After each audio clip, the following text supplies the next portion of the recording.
What's up, you beautiful Redditors? Welcome to a special 10 subscriber episode of the RNEWS show. If you're subbed to the channel, this episode is a thank you for being part of the RNEWS community. If you're not yet a part of the RNEWS crew but you like these videos, please consider subscribing. It's free, and you can always change your mind if you don't like these videos later. With that said, I hope you're having a fantastic Friday and let's just jump into it. From r/Uplifting News. A Chinese woman whose boy was kidnapped in 1988 never gave up looking for him, and later helped more than 20 families find their missing children. On Monday, after 32 years, she was reunited with her son. Anyone here seen the film Lion? Similar story, but it's a child looking for the mother. First movie that made my husband cry. He then insisted on re-watching it 4 more times to catch anything he missed.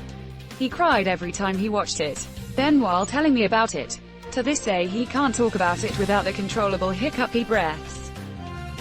Did something like that happen to him, or is he just very empathetic? Well, actually, the mother never gave up either. In his memoir A Long Way Home, Sarub really notes that his mother deliberately stayed in the same area, in the same village, even though her other 2 children moved away, just in case he ever came back.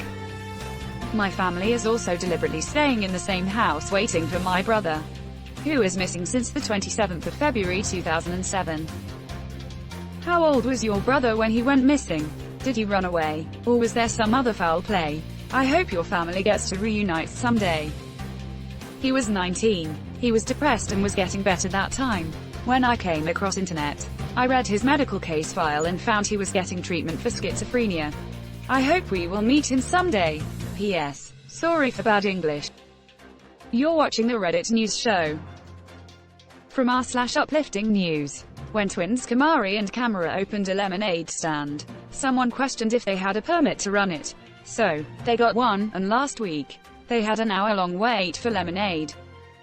Not sure if this is uplifting so much as it is shocking that someone would ask 7-year-olds if they have a permit for a lemonade stand. There were so many stories similar to this in 2018 that Country Time opened a website to help kids get permitted. www.countrytimelegal.com edit. Links dead on this site now. As several others have said, that lemonade has been discontinued. Legal aid, that crap is gold. I used to do Kool-Aid stands as a kid all the time, and luckily only had positive experiences. One time a guy came up and gave us $20 because he just appreciated us being little entrepreneurs. We lived pretty close to a grocery store, so one summer my friends and I would take turns taking some of our profits and running to the store and buying generic brand sodas. We would sell the cups of Kool-Aid for 50 cents each or the sodas for $1 each. One day we made around $150 total, which was divided 4 ways, but as an 11 or 12-year-old kid it was huge. I'm sure that the stand itself was technically illegal, as well as reselling the Kool-Aid and sodas, but nobody ever tried to stop us. It's wild to me how common these stories are now, unfortunately. I would be shocked if the vast majority of entrepreneurs didn't start out running illegal businesses. You're watching the Reddit News show. From r/Uplifting News. Pakistan begins colossal tree planting campaign. A staggering 10 billion trees will be planted starting now in order to combat climate change using 60,000 workers who have lost their jobs because of the coronavirus. Pakistan is supposedly among the 10 countries hit the hardest by climate change, meaning it's harder for them to deny reality. They'll likely be one of the first countries to collapse, so they have to do everything in their power to stop it. What's sad is that Pakistan contributes very little to the global emissions. Their emissions are comparable to the Netherlands, while having more than 10 times as many people. The rest of the world has to unite and save countries such as Pakistan. Aside from it being the right thing to do, it'll prevent hundreds of millions of refugees moving around. Not to mention that Pakistan has nuclear weapons and you don't want a country like that fighting over resources like water and food with neighboring countries.